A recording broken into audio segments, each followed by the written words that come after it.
Yes, ni munyemerere nongere mbasuze kandi mbahe ikaze nizere ko mumerewe neza aho muherereye hose. Ikaze kwibendera TV, twinjiye makuru rero avugwa muri aya masaha n'amakuru birumvikana ari bwibande hariya mu burasirazuba bwa Repubulika Iharanira Demokarasi ya Kongo. Turaza kugenda tugaruka mu bice bitandukanye, hanyuma kandi turaza no kubabwira ibijyanye n'iyicwa ya Generali Makanika.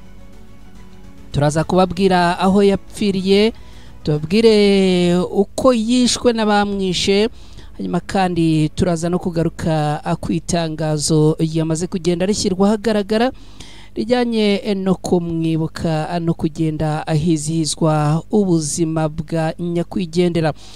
Ngibyo rero nizere ko ubwo muhari, nizere ko mwamaze kugenda amuba tayari. Icyo tubasaba ni iki, nuko hanyuma kandi mugakora na subscribe, birumvikana ugeze hano ku Ibendera TV uri mushyashya. Icyo tugusaba no gukora subscribe, hanyuma kandi ubwo birumvikana mwebwe mwamaze kugenda amugera hano, ubwo mugende mukora like, ubundi tugende dusangira aya amakuru. Hanyuma rero ni munyemerere mbahe ikaze. Uyu munsi turi kuwa gatanu, ni tariki 21 Gashyantare buri mwaka 2025. Nitwa na Kreti, twinjire makuru ku buryo burambuye mu kanya gatoya.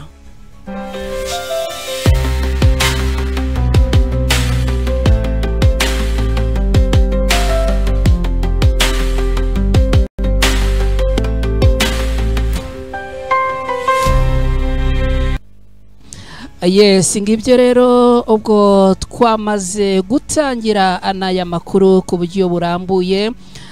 Birumvikana ubwo niba mwahageze muragenda mutubwira ako muhari, hanyuma kandi niba murimo kugenda amajwi muyumva neza nabyo murabitubwira. Amashusho nayo niba muri kugenda muyabona neza mugende mubitubwira, hanyuma kandi mugende munadusubiza kuri icyo kibazo twagiye tubabaza. Tubabwira muti ni mugire icyo muvuga kuri nyakwigendera Makanika wamaze kugenda ayitaba Imana. Munyemerere aya makuru y'uyu munsi tuyatangirire ihehe. Aya makuru turayatangirira hehe? Amakuru yarahari ku bwinshi, ndimo nibaza ngo tuyatangirire ku ijambo Makanika yavuze ryagiye rigaruka kenshi, ryanakoze n'abantu ku mutima, cyangwa duhere ku bijyanye n'umuganda wamaze kugenda ubera hariya mu mujyi wa Bukavu. Reka turebe niba hari umuntu wahaze atubwira ati nimuhera ahangaha. Aha, Christian Muneza, umunsi mwiza yaduhe yose. Mutubwire aho duhera, kubera yuko amakuru rwose dufite ni menshi, ndimo nibaza ngo tuyahere ku bijyanye.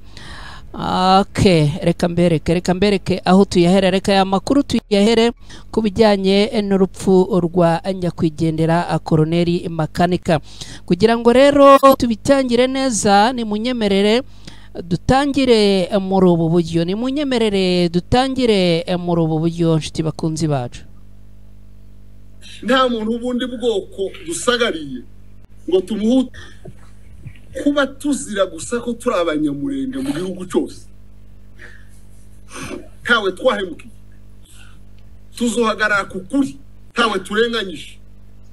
Nta muntu ubundi bwoko dusagariye ngo tumuhutaze, ahubwo duharanira kubaho kwacu kuko dufite uburenganzira. Ntawe tugomba gusaba kubaho, nta nuzo tubuza kubaho hano munsi y'ijuru hayo. Aha, uwo rero ni nyakwigendera Koloneli Makanika.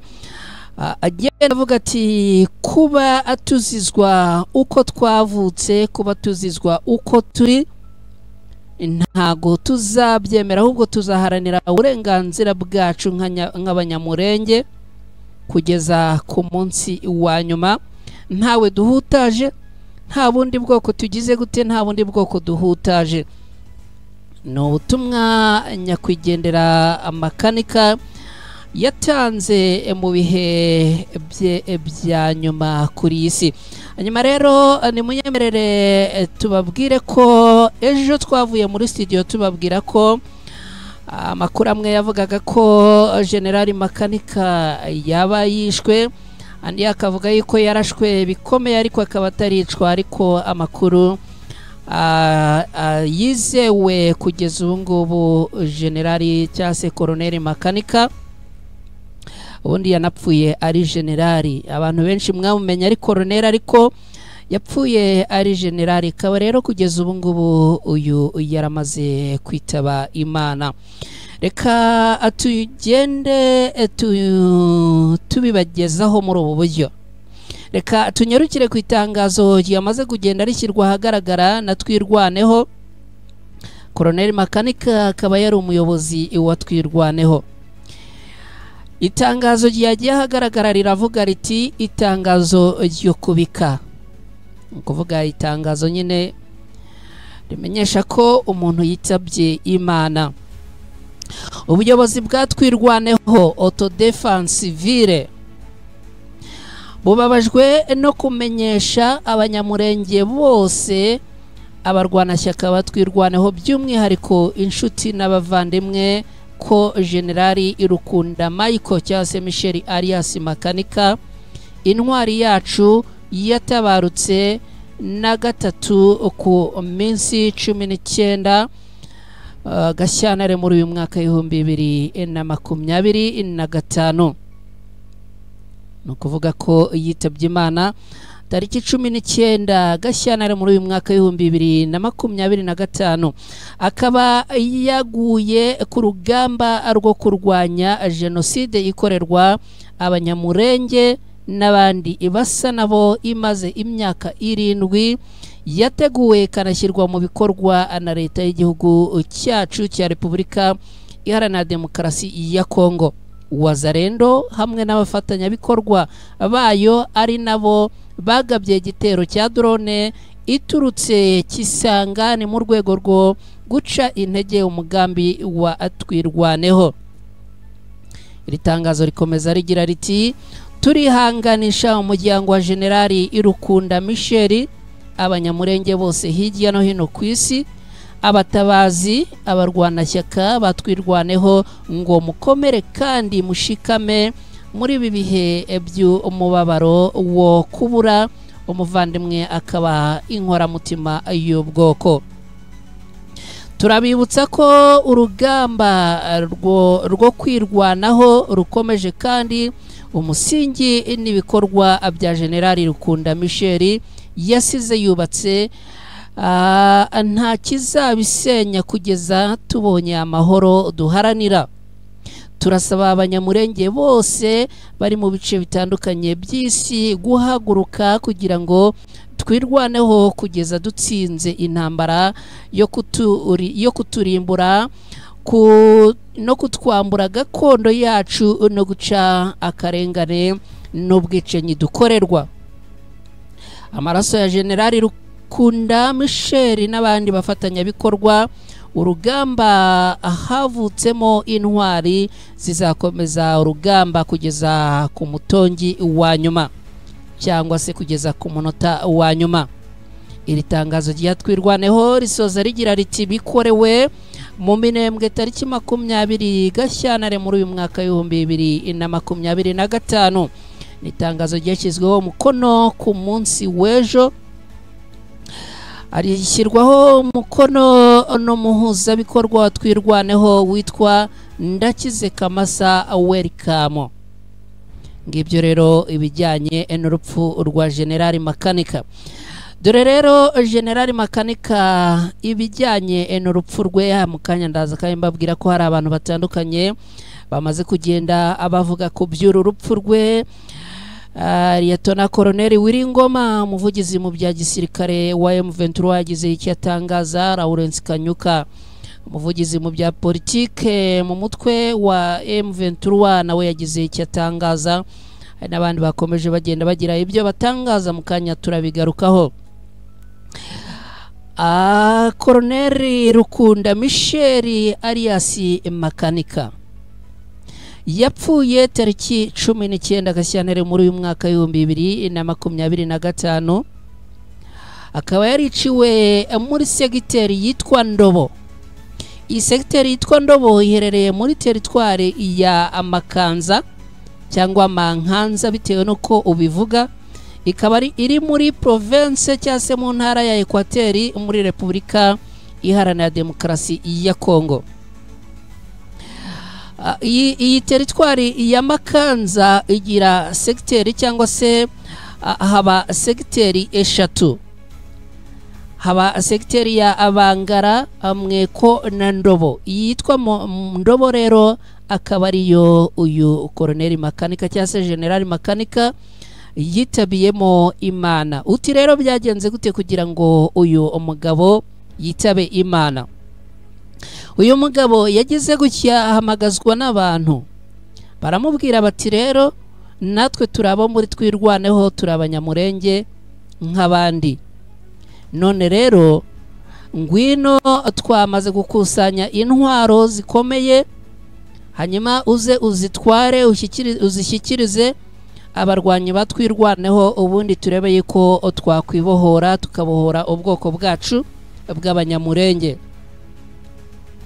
Hanyuma rero Colonel cyangwa se General Makanika abageze gutya abaragiye. Amakuru avuga yuko rwose byari no mwijoro, byari no hagati mwijoro, ariko aravuga ati ntago najyama kubera ko umugambi niyemeje, umugambi nahagurukiye ntago unyemerera kuryama ngo ngoheke, keretse abanyamurenge by'umwihariko twirwaneho tubonye ubutabera cyangwa se tubonye amahoro. Muri iryo joro nta kubitekerezaho kabiri, Colonel Makanika abarabyutse abayerekeje hehe? Aha muri Ndobo. Agezeyo rero asanga cyangwa se abanza kubigiraho amakenga, haravuga ati ariko aba bantu bampamagaye muri iri joro, aba bantu tutari dusanzwe tuvugana, bakaba bambwiye ngo ninze bampe intwaro, ubundi ibi bintu byifashe gute, ibi bintu bimeze gute? Haravuga ati ni kakandi k'umuntu nyine, kakandi ko mu minota y'umuntu ya nyuma. Haravuga ati reka mbanze nikinge ku ruhande, mbanze mbitekerezeho neza, ariko kandi mbanze nanumve iby'aba bantu. Ubwo ngo yarageze iruhande rw'aho aba bantu bari bamutumije bari baherereye, arangije aravuga ati reka nikinge mbanze numva ibyabo. Kwa kwikinga yikinze ngo yumva barimo kuvuga bati reka dupange uburyo naza turi bugire gute, turi bumurangize. Hanyuma rero uko kumurangiza Makanika aba yagize gute, aba yabyumvishe. Aravuga ati burya ba bantu bafite gahunda yo kunyica, naho ngo bamamagaje ngo ninze kugira gute, ngo ninze gutwara intwaro. Makanika byumve abashyize bugeri. Ashyize bugeri ba bantu baramubonye yirukanka. Bamubonye rero niko kugira gute, niko kugaba drone. Drone iramwirukankana imurasira hehe? Ahangaha hitwa Kisangane. Abagize gute, abayitabye Imana. Colonel Makanika abasezeye ku buzima gutyo, aba yitabye Imana. Abagendaga bavuga ngo yabanje ngo kuraswa, wapi ntago yarashweho ngo akomereke, ahubwo idrone yaramurashe. Makanika ajya gutya abasezeye ku buzima agutyo. Makanika rero kwitaba Imana kwe kukaba kwababaje abantu benshi, kaba kwababaje abantu batandukanye. Birumvikana abanyamurenge hirya no hino bakomeje kugenda batambutsa ubutumwa bugenda buruka ku kwihanganisha yaba umuryango wa Makanika, yaba abanyamurenge muri rusange, ndetse ariko banagenda abamwifuriza iruhuko ridashira, bavuga bati genda wabaye intwari, genda watangije urugamba, kandi tuzaguhorera, tuzagukurikiza, tuzaharanira gutera ikirenge mu cyawe. Makanika yabaye umugabo. Makanika yabaye umugabo kugeza rwose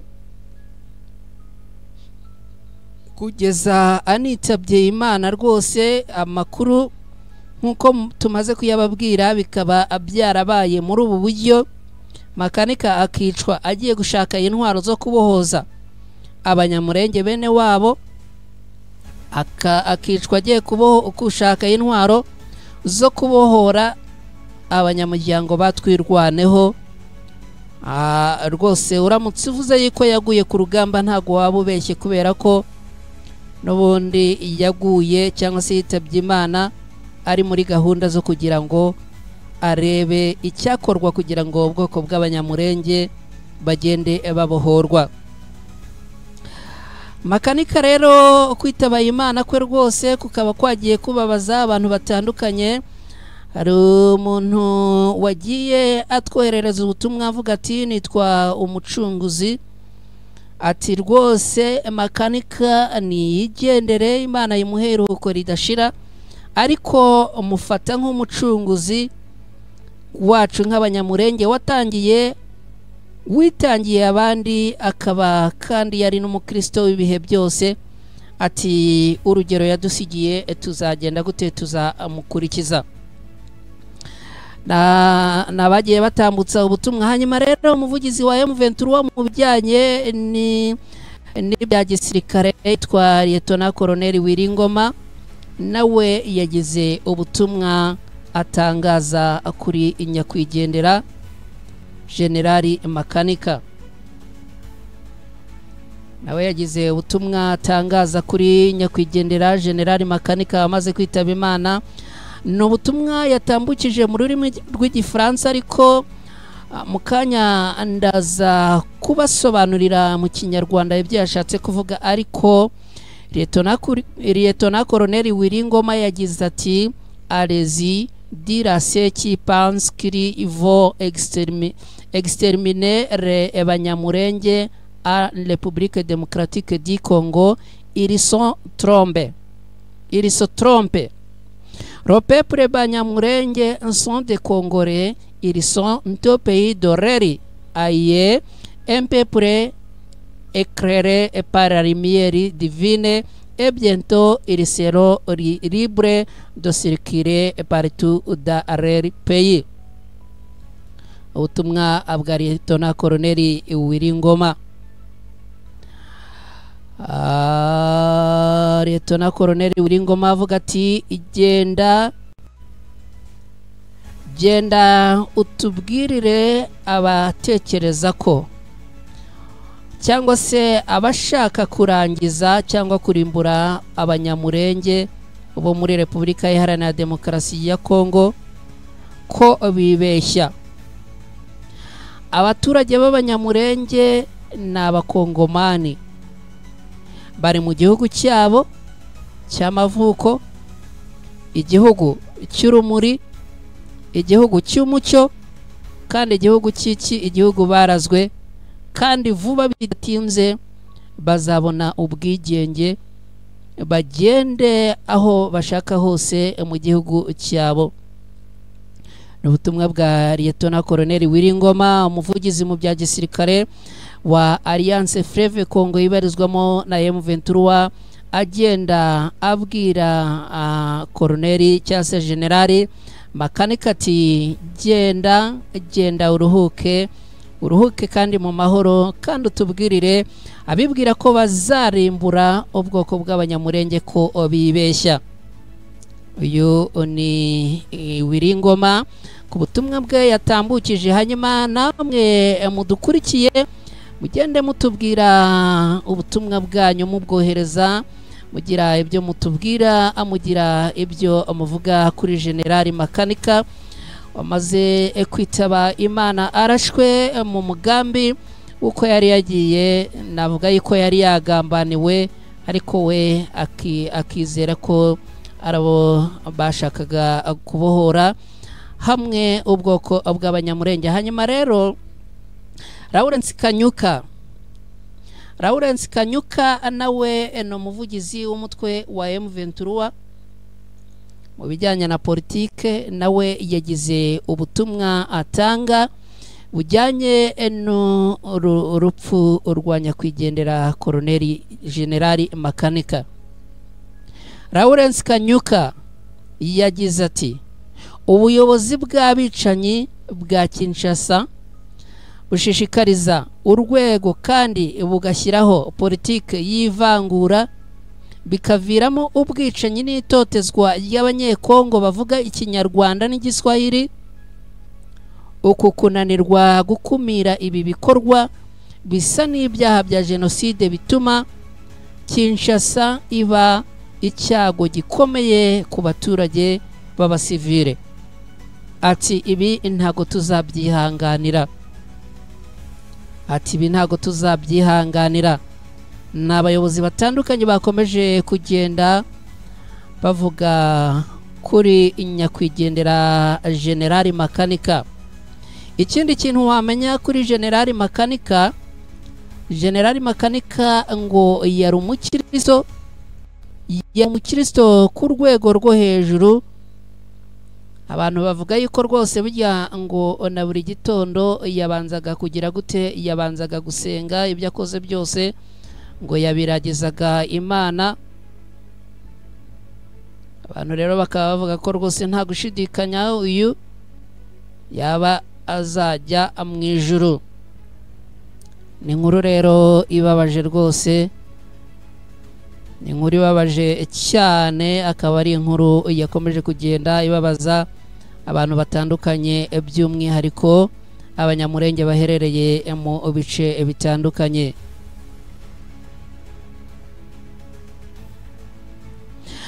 Ngira ngo rero dukomeza anaya makuru hano ku Ibendera TV, ubundi ni munyemerere gatoya tubanze twibaze cyangwa se tubanze tumenye ngo ubundi uyu Generali Makanika ni muntu ki?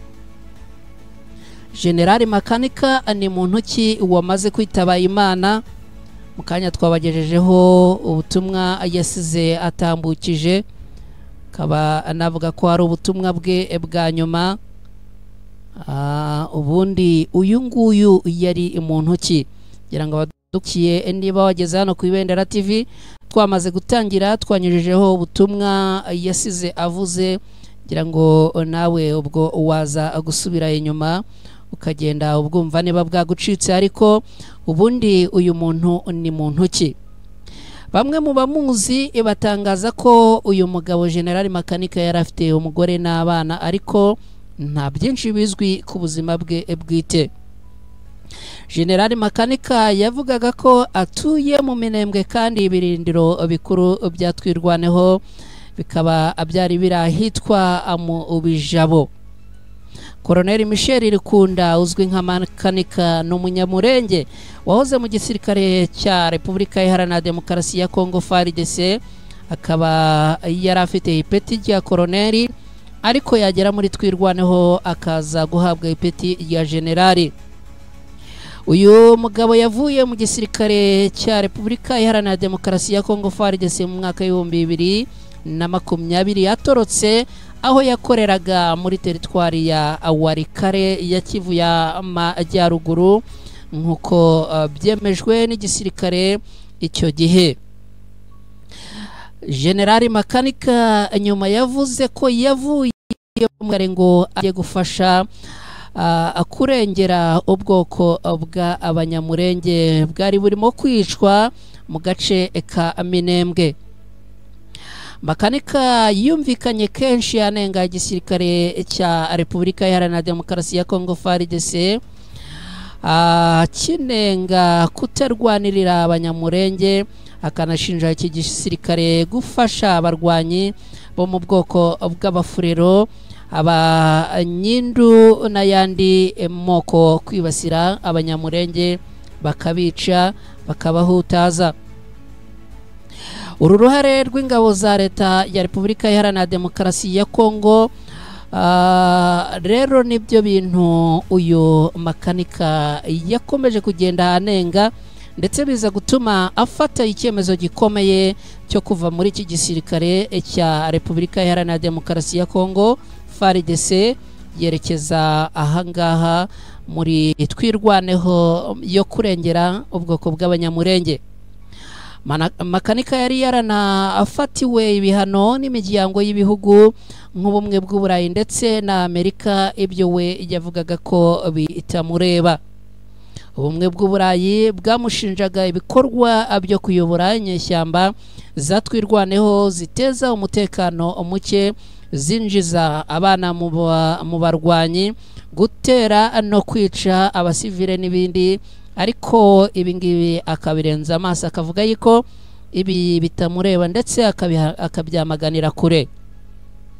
Mu mwaka w'ibihumbi 2023 ubumwe bw'Uburayi bwafatiye ibihano General Makanika n'abandi basirikare batandukanye barimo Bernard Byamungu wa M23, Charles Semantama wa Twirwaneho, Janvier Karayiri Bungo umutwe wa APCRS, Jise Machi Gelsi wa Akodeko, Apollinaire Hakizimana wa FDLR, Kapteni Salomoni Toronga w'ingabo za FARDC na Kapteni Jean Pierre Niragire w'ingabo z'u Rwanda. Kugeza ubu ngubu rero Colonel Makanika akaba yamaze kugenda yitaba Imana, uko itangazo rya Twirwaneho ryamaze kugenda ari ryahagaragara ari bivuga. Hanyuma ubwo ngubwo tumwifurije iruhuko ridashira, ariko by'umwihariko tunihanganisha abo muri Twirwaneho babuze intwari, dore ko rwose ari igikuba gikomeye kuba uyu mugabo yamaze kugenda yitaba Imana. Hanyuma rero abadukurikiye hano ku Ibendera TV, ni munyemerere gatoya tunyure no ku rugamba. Birumvikana iminota yo yatujyanye, ariko ni munyemerere tunyure no ku rugamba tubabwire ko kugeza ubu ngubu urugamba muri Rubero rurakomeje rwose. Nyuma yuko tubabwiye ko ku munsi w'ejo hari uduce twagiye dufatwa, ubu ngubu imirwano irakomeje muri Rubero, aho ubu ngubu imirwano irimo kwerekeza muri santere ya Rubero kugira ngo habohozwe iyi santere yose. Ku rundi ruhande kandi muri Sud Kivu naho imirwano irakomeje. Amakuru arambwira ko kugeza ubu ngubu umutwe wa M23 wamaze gucana icyo bise umuriro. M23 yamaze kwatsa umuriro aya masaha tuvugana, isasu ni isasu. Ukuntu M23 irimo kurwana muri aya masaha, nyemerere iminota ndabona yatugendanye, ntago ndi bubone ukuntu mbageza kuri satellite ngo murebe uko ibintu birimo kuba, ariko ndagira ngo mbabwire ko kugeza ubu ngubu ukuntu M23 irimo kurwana ni nka bya bindi ugira gutya ugakoza agati mu ntozi zigasara. M23 irimo kurwana mu bisazi,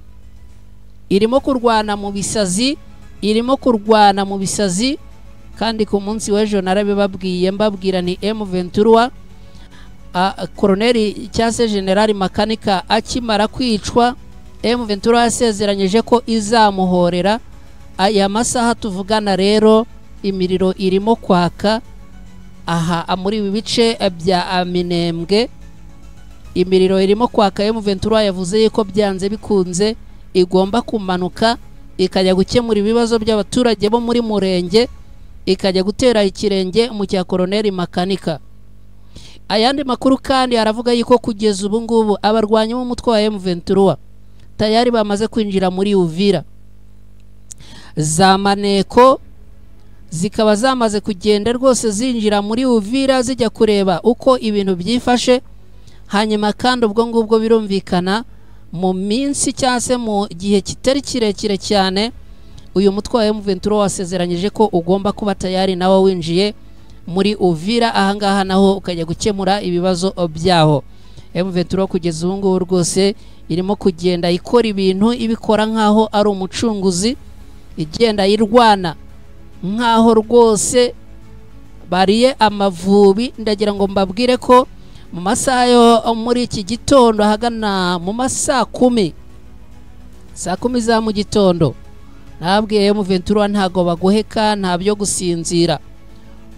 Abaturage barimo kugenda bicwa, gusinzira abaturage barimo kugenda bahohoterwa.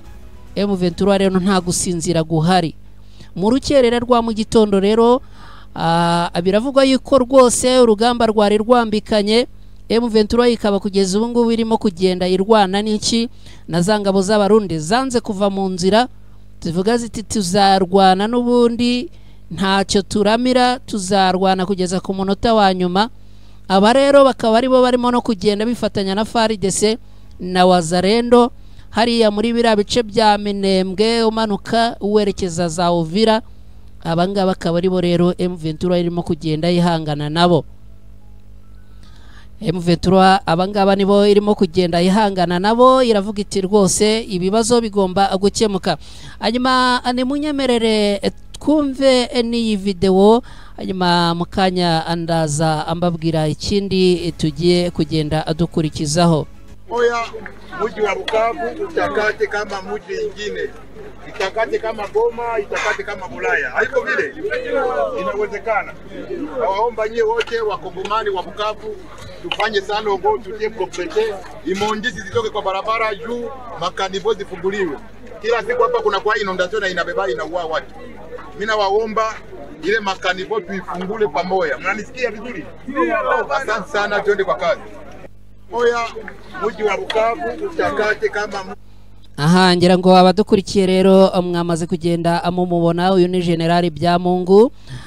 General Byamungu akaba rero ari we watangije umuganda ku munsi w'ejo. Umuganda wabereye mu mujyi wa Bukavu, akaba ari umuganda wiswe Sarongo. Umuganda wiswe Sarongo. Hanyuma Byamungu akaba avuga ati turifuza yuko uyu mujyi wacu tuhindura nk'iyindi mijyi, turifuza ko umujyi wacu uhabwa agaciro. Agira ati buri munsi tubona amakanifu, buri munsi tubona isuri, inondation niko yavuze. Ati ibi rero ndifuza yuko twe ku bwacu twabyikemurira kandi turabishoboye ndetse biranashoboka. Akaba rero ari umuganda wabaye ku munsi w'ejo, ukaba warabereye hariya mu mujyi wa Bukavu. Akaba ari umujyi wo kugenda, akaba ari umuganda wo gusukura uyu mujyi n'ibintu bitandukanye. Nshuti bakunzi bacu mudukurikira ku TV, ngibyo uko ibintu bimeze, ngibyo uko ibintu byifashe muri aya masaha, ngibyo uko ibintu byifashe muri aya masaha. Ariko nkuko nagiye mbibasezeranya cyangwa se nkuko mwabimenyereye, munyemerere dukore aka kantu nako rwose nkabereke. Munyemerere rwose twikoze kuri mapo ho gatoya. Icyo nababwira cyangwa se igitumye nzana iyi mapu, ndagira ngo mbabwire yuko ahangaha mu bice bya Murenge ubwoko bw'abanyamurenge bakomeje kugenda bahutazwa, bakomeje kugenda babangamirwa. Za Wazalendo na FARDC abarikora nijoro bakagenda bagahutaza abaturage, bakagenda bakabasahura, bakagenda bakabica, abandi bakabafata ku ngufu, abandi bakabatwara utwabo. Hanyuma rero ibi akaba ari byo byamaze guhagurutsa umutwe wa M23. Kugeza ubu tuvugana uyu mujyi wa Murenge cyangwa se aka gace ka Murenge, amakuru angeraho aka kanya arambwira yuko kamaze kugenda kagotwa, ahantu hasigaye ni hato cyane kugira ngo aka gace kose kagotwe, ubundi M23 ihite gute, ihite irekura urusasu, hanyuma ubundi aka gace kose gafatwe. Kugeza ubu rero M23 ukuntu operasiyo zayo ziteye, ahangaha muri Kigogo M23 irahari, aha muri Kabiromba M23 irahari, aha muri aka gace kitwa Mwana M23 irahari, aha muri Ngusa M23 irahari. Agace gasigaye naka ako muri Musoja ni Musonjo. Hanyuma ubundi M23 ikaba igeze gute, izengurutse Murenge yose. No kuvuga ngo rero abarwanya ba Wazalendo na FARDC barimo kurwana bapushinga kugira ngo aka gace kadafatwa, kubera yuko karamutse gafashwe baba basigaye hagati na hagati. Kandi twababwiye yuko hari abarwanyi uwo mutwe wa M23 barimo kugenda banyura muri ibi bice bakikira hano kugira ngo baze bagere hano muri Uvira. Twababwiye yuko hari na maneko za M23 bivugwa ko zamaze kugenda zigera hano muri Uvira, zigenda zijya gucekinga uko ibintu byifashe, zigenda zijya kureba inzira kugira ngo M23 igenda ibona uko igenda ikora imirwano yayo neza. Bamaze kugenda bayibwira bati muraca ngaha inzira zifashe gutya. Ndabashimiye cyane rero mwese, mwirirweho, umugira amahoro n'amahirwe. Ubwo nabo kuri groupe yacu ya WhatsApp ndabashimira cyane. Hanyuma n'abandi hirya no hino mudukurikira, niba ushaka kujya muri groupe yacu ya WhatsApp ubwo watwandikira, hanyuma ubundi ibintu bigenda neza. Ngaho rero nimugire amahoro n'amahirwe, mwirirweho, mugire ubuzima bwiza, Imana ibarinde.